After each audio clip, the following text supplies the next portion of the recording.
autres dans la crainte de Christ. Verset 22. Femmes, soyez soumises à vos maris comme au Seigneur.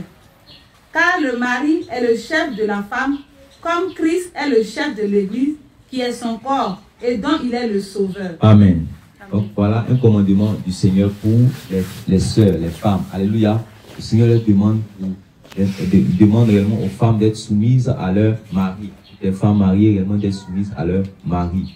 Amen. Voilà, d'être soumises à leur mari. Donc ça c'est un commandement du Seigneur. Ça ce n'est pas des choses à discuter, c'est un statut que le Seigneur a donné dans l'église. Amen. Parce que Dieu est le chef de Christ, Christ est le chef de l'homme et l'homme est le chef de la femme. Amen. Voilà. Donc ce n'est pas parce que tu peux être dans un foyer, tu es plus intellectuel que ton mari, on va dire comme ça, et ça veut dire que tu deviens en même temps le chef.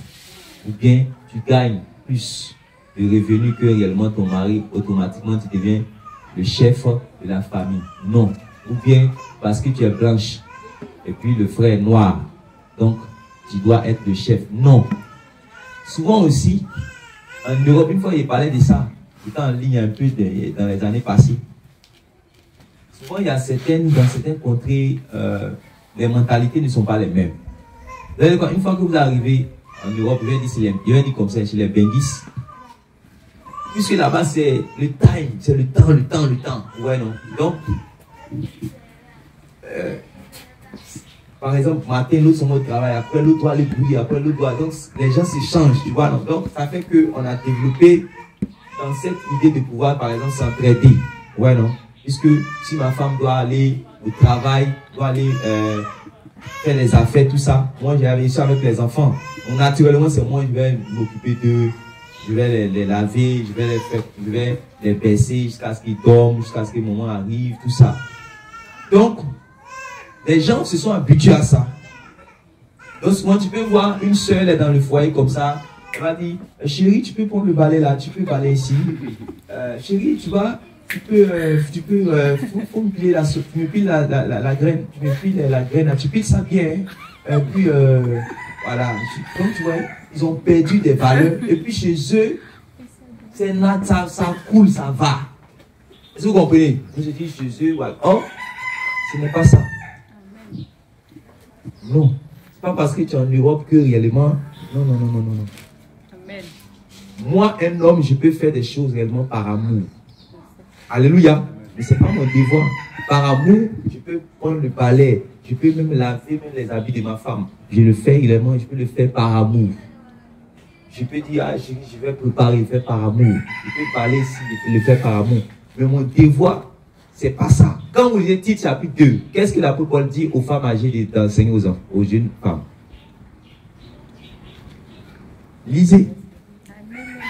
Tite chapitre 2 là. De bien tenir le foyer. Verset 3. À partir du verset 3, qu'est-ce qu'il dit? Tite 2, verset 3. Oui. Dit que les femmes âgées doivent... Dit que les femmes âgées doivent faire quoi? Avoir l'extérieur qui consiste à la sainteté. Doivent avoir l'extérieur qui consiste à la sainteté, oui. À la ni médisance, oui. Ni à donner au vin, oui. Qu'elles doivent donner de bonnes instructions. Qu'elles doivent donner de bonnes instructions. Dans le but d'apprendre aux jeunes femmes. Dans le but d'apprendre aux jeunes femmes. À aimer leur mari et leurs enfants. À aimer leur mari et leurs enfants. Vous savez, dans tout ça là, vous savez ce qu'il y a dedans. Comme oui. À être retenu. À être retenu. Chaste. Occupé aux soins domestiques. Occupé aux soins domestiques. Bonne. Soumise à leur mari. Vous savez, bonne, ça veut dire quoi? Soumise bonne.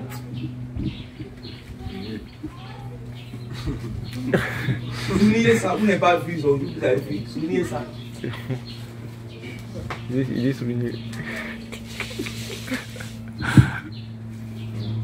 Ça veut dire quoi, bonne?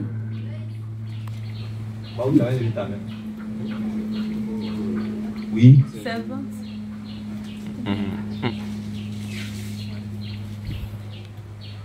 Les sœurs, elles sont où? Vous êtes avec moi ici. Elles sont où les sœurs? Vous êtes avec moi ici. Bon, pourquoi vous appelez les servantes bonnes et vous lui demandez quoi?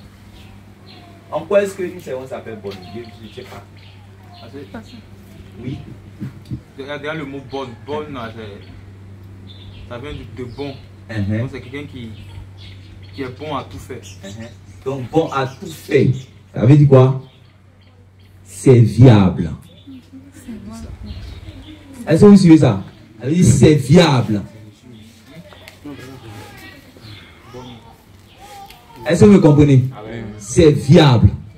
Donc quand tu vas prendre une femme réellement, en fait, une femme réellement, comme on appelle les servantes, c'est pour qu'elle puisse t'aider à servir. Amen. Sinon, normalement, si tu es dans ton rôle, ça c'est ta tâche. Donc ça veut dire que quelqu'un n'est pas là, normalement c'est toi qui dois, tu ne peux pas dire à ton mari d'aller faire. Elle vient t'aider à servir. C'est pour cela que Abraham avait des servantes, n'est-ce pas? Abraham n'avait pas de servantes. Mais quand l'Éternel est venu chez lui, avec les deux hommes, les deux anges, il a parlé aux servantes. Non. Il a dit qu'il n'a qu'à les préparer. Sa femme. Mais on ne vous donne pas les détails. Peut-être que les servantes ont préparé. Mais c'est parce que c'est elles son devoir. Amen. Amen. C'est vrai que le gars Branamis là, le but qui est venu, il est allé à l'extrême. Il dit que non, quoi même? La place de la femme, c'est la cuisine. Les Congolais ont tué au jeu. La cuisine. Ouais. Mais, vous savez, l'enseignement c'est de l'art. Il a l'habitude de dire ça aux frères. L'enseignement c'est de l'art. Une fois que tu dépasses, à partir de ça maintenant, ça va aller fermer le cœur maintenant des sœurs. On dit que je ne dois plus cuisiner. Amen. Oh, c'est normal. Quand tu es une femme, quand tu vois ton homme même en train de cuisiner, tu vois que c'est bizarre. Comment? Bizarre. Non, écoute-moi. Il dit chaque jour, il n'y a pas de cuisiner. Il n'y a pas de... L'homme peut cuisiner. Mais quand ça dit que toi, ton devoir, c'est lui qui fait ça. C'est lui qui va cuisiner. Tu vois que c'est bizarre? C'est bizarre. C'est pour ça qu'on dit qu'elle doit être bonne. C'est-à-dire que c'est viable. Occupé aux soins domestiques. Ouais, soins domestiques. C'est pas comme ça qu'on appelle les trucs là.